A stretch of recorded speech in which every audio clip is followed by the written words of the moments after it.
Hello दोस्तों, नमस्कार। स्वागत है आपका हमारे इस YouTube चैनल MB ज्ञान पे। मैं हूं आपका दोस्त, आपका भाई रघुवीर सिंह, और आज की वीडियो में हम बात करेंगे BSTC 2022 के बारे में। BSTC 2022 का एग्जाम लगभग अगस्त महीने में कभी भी हो सकता है, और ऐसे में हमारे पास इसकी तैयारी के लिए 1 या 1.5 महीने का समय ही बचा है।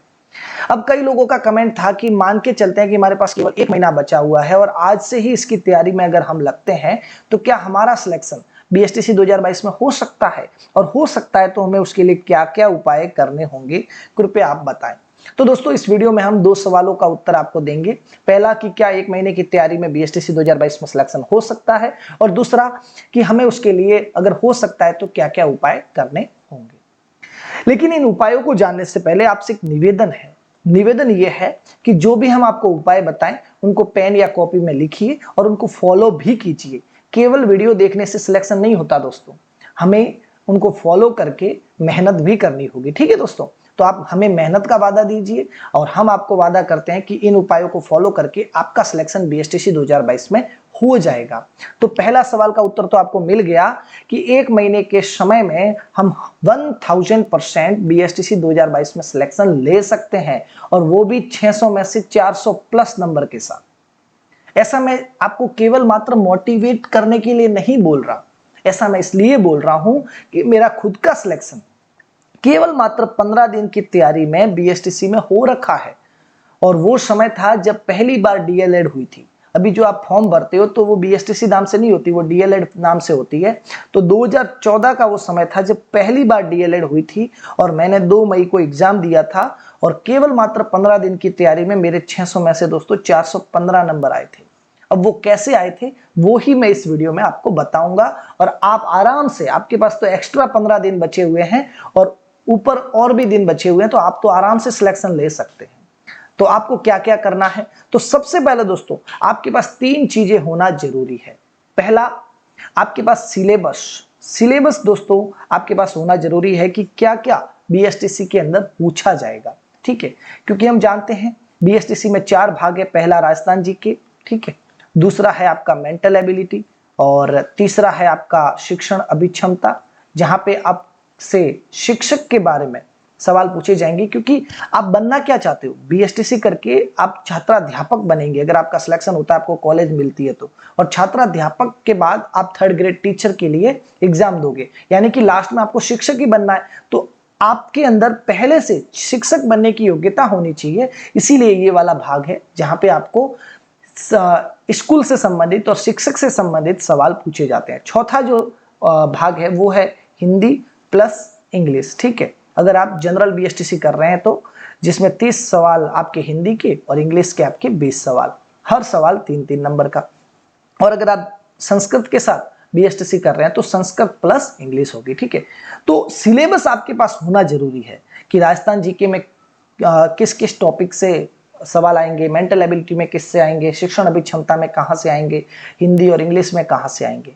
तो सिलेबस आप जो ऑफिशियल वेबसाइट है वहां से आपको मिल जाएगा, और गाइडें जो आप रखते हैं, लक्ष्य की हो, राय की हो, वहां पे भी आपको सिलेबस मिल जाएगा। ठीक है, और दूसरा, आपके पास पैटर्न होना जरूरी है, क्योंकि हर एग्जाम में अलग अलग टाइप से सवाल पूछे जाते हैं। जैसे कि अगर मैं RAS की बात करूं तो वहां पे जो सवाल का पैटर्न होता है ना, वो BSTC से तो कई ऊपर के लेवल का होता है।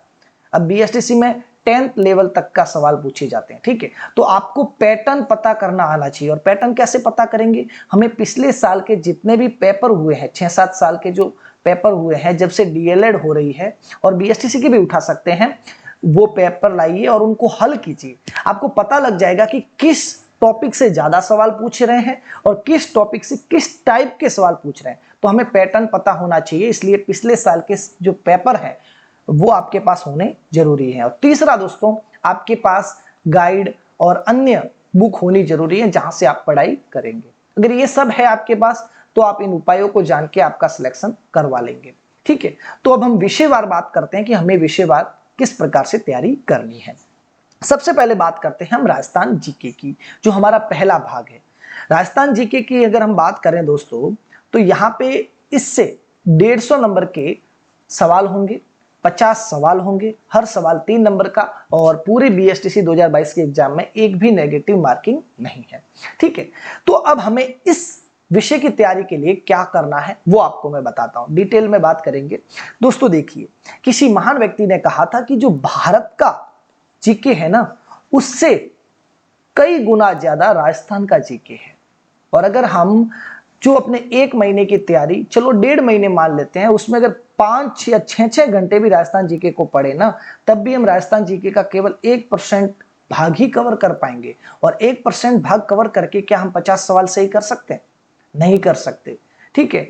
और क्या हम 150 में से ज्यादा नंबर ला सकते हैं? नहीं ला सकते दोस्तों। ये तब है जब पेपर डीप, बहुत अंदर से पूछा जाएगा सवाल, ठीक है। लेकिन अगर ऊपर ऊपर से पूछा जाएगा तो ऐसे में भी क्या आपको 5 घंटे और 6 घंटे पढ़ने की जरूरत है? क्योंकि तब तो ये पूछा जाएगा कि राजस्थान का राज्य वृक्ष कौन सा है, तो ये तो सबको पता है। इसके लिए तो आप नॉर्मल बुक पढ़ के भी सिलेक्शन ले सकते हो, तो फिर 5-6 घंटे पढ़ने की क्या जरूरत है? और अगर डीप पढ़ना है और कठिन सवालों की उम्मीद कर रहे हो, तब तो टाइम ही नहीं बचा हुआ है। तो ऐसे में आपको राजस्थान जीके को ज्यादा समय नहीं देना है, केवल दिन का आधा घंटा 1 घंटा दीजिए। और उसके लिए क्या करना है आपको? राजस्थान की जो सिकवाल की एक बुक आती है दोस्तों, मानचित्रावली, ठीक है, वो लाइए और उसको देख लीजिए बस। अगर सरल सवाल आएंगे तब तो आपके आराम से इसी में से सवाल आएंगे सारे, ठीक है। दूसरा दोस्तों, आप एक और बुक लाइए जो करंट अफेयर्स की राजस्थान से जुड़ी हुई बुकें आती हैं, या फिर ऑनलाइन आपको बहुत सारे वीडियो मिल जाएंगे जहां पे राजस्थान का करंट अफेयर्स पढ़ाया जाता है। क्योंकि करंट अफेयर्स का जीके में पक्का भाग होता है और करंट से ही सवाल आते हैं, तो आप उनको देख लीजिए। आपके आराम से अगर 70-80 नंबर भी आ जाते हैं ना 150 में से, चलो 80 भी नहीं आए तब भी आपका सिलेक्शन हो सकता है। इसलिए अभी आप राजस्थान जीके को एक बार छोड़ ही दो, ठीक है। और अगर पढ़ रहे हो तो मानचित्रावली पढ़ लो। मानचित्रावली पढ़ के भी आप आराम से 80-90-70-80 नंबर राजस्थान जीके में निकाल लोगे, ठीक है। अब हम दूसरे विषय की तरफ बात करते हैं। दूसरी विषय दोस्तों हमारी है, वो है मेंटल एबिलिटी, ठीक है। और मेंटल एबिलिटी जो ये भाग है, ये इसके अंदर भी 50 सवाल होंगे और 150 नंबर की होगी दोस्तों। अब देखिए, राजस्थान जीके में भी 50 सवाल हैं और 150 नंबर है, मेंटल एबिलिटी में भी 50 सवाल हैं और 150 नंबर है। लेकिन इसके लिए हमें पढ़ना बहुत ज्यादा है। कहते हैं कि इसका सिलेबस अगर 100% है तो उसके मुकाबले इसका सिलेबस केवल 5% है, यानी कि 20 गुना ज्यादा पढ़ के आप राजस्थान जीके कवर करोगे मेंटल एबिलिटी से। और उसमें भी दोस्तों, इसमें हर सवाल के लिए अलग थ्योरी है। जैसे कि आप मेवाड़ का इतिहास पढ़ के मेवाड़ के इतिहास के सवाल ही सही कर सकते हो, और मेवाड़ के इतिहास में भी अगर आप महाराणा प्रताप के बारे में पढ़ रहे हो तो उससे आप महाराणा कुंभा के सवाल हल नहीं कर सकते। लेकिन मेंटल एबिलिटी में एक ही थ्योरी होती है, उससे सवाल भले ही कठिन आ सकता है, सरल आ सकता है। लेकिन जैसे कि रक्त संबंध से आप सवाल पढ़ रहे हो तो भले ही कठिन सवाल आएगा तो भी वो उसी थ्योरी से आएगा, और सरल सवाल आएगा तब भी उसी थ्योरी से आएगा। इसीलिए मेंटल एबिलिटी जो हमें टफ लगती है, सब लोग ये सोचते हैं कि ये तो मैथ के भाग हैं, लेकिन बहुत इजी है दोस्तों। अगर आप इसको दिल लगा के दिन की 4-5 घंटे भी दोगे ना, तो आप आराम से 150 में से इसमें 130 नंबर ले लोगे। और मैंने यही किया था, मैंने राजस्थान जीके के मुकाबले इसको नंबर 1 पे रखा था और राजस्थान जीके को चौथे नंबर पे रखा था। और हम लोग क्या करते हैं, पहले नंबर पे राजस्थान जीके को रखते हैं और चौथे नंबर पे मैं एक आगे विषय बताऊंगा उसको रखते हैं, जैसे वो है शिक्षण अभिक्षमता, उस पर भी मैं आगे बात करूंगा, ठीक है। एक और बात दोस्तों, सभी विषय को मिला के कह रहा हूं कि जो चीज हमें पढ़ने में अच्छी लगती है, जैसे कि हिस्ट्री हमें बहुत अच्छी लगती है, हमें मेवाड़ का इतिहास जानने में बहुत रुचि है। मुझे जब भी महाराणा प्रताप सिंह के बारे में पढ़ता हूं मुझे बहुत खुशी होती है, ठीक है, उनका जो बलिदान पढ़ता हूं। लेकिन कहा गया है कि जो चीज हमें पढ़ने में अच्छी लगे वो कभी एग्जाम में नहीं आती, क्योंकि पेपर बनाने वाले को पता है कि बच्चा किस चीज को ज्यादा पढ़ेगा और किस चीज को कम पढ़ेगा, और जहां वो कम पढ़ता है ना, वही चीज इंपॉर्टेंट होती है एग्जाम की दृष्टि से। इसीलिए हमें ज्यादातर फोकस करना है कला संस्कृति वाले भाग में, ठीक है। अगर राजस्थान जीके को पढ़ रहे हैं तो हमें ऐसी चीज जो पढ़ने में अच्छी न लगे, जो हमें लगे कि ये टफ है, वो ही एग्जाम दृष्टि से महत्वपूर्ण होती है। और आप भले पैटर्न देख लेना, जो आप पुराने साल के पेपर हल करोगे ना, उसमें भी आपको यही बात निकल के आएगी, ठीक है। अब हम बात करते हैं तीसरी विषय की तरफ, लेकिन उससे पहले जानते हैं कि इसके लिए हमें कौन सी बुक पढ़नी है, ठीक है दोस्तों। तो उसके लिए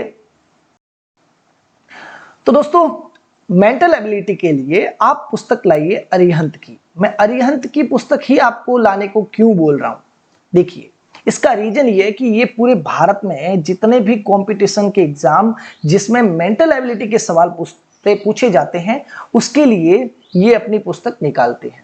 ठीक है, इसलिए इनको पता है कि किस एग्जाम में किस टाइप के सवाल पूछे जाते हैं। साथ ही साथ इतने एग्जाम के अंदर इन्होंने मेंटल एबिलिटी के लिए पुस्तकें निकाली हैं, जिसकी वजह से इनको लगभग सभी सवालों के बारे में पता है।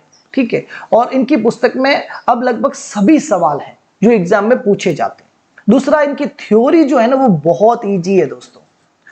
जो थ्योरी है वही मेन जड़ होती है और जल्दी से समझ में आ जाए ऐसी पुस्तक है इनकी। इसलिए आप इनकी थ्योरी पढ़ के कठिन से कठिन सवाल और सरल से सरल सवाल भी आसानी से चुटकियों में हल कर पाएंगे। इसलिए मैं कह रहा हूं अरिहंत की पुस्तक लाइए और इसको प्राथमिकता के साथ पढ़िए, इसको समय दीजिए। इसको समय देके इसमें जो पूछे गए सवाल हैं उनको अगर आप हल कर लेंगे, आपके 150 में से 130 प्लस नंबर आएंगे दोस्तों, विश्वास कीजिए। ठीक है, तो इससे आपकी मेंटल एबिलिटी वाला भाग तो क्लियर हो जाएगा। अब हम बात करते हैं अगली विषय जो है हिंदी और इंग्लिश का मिला के भाग।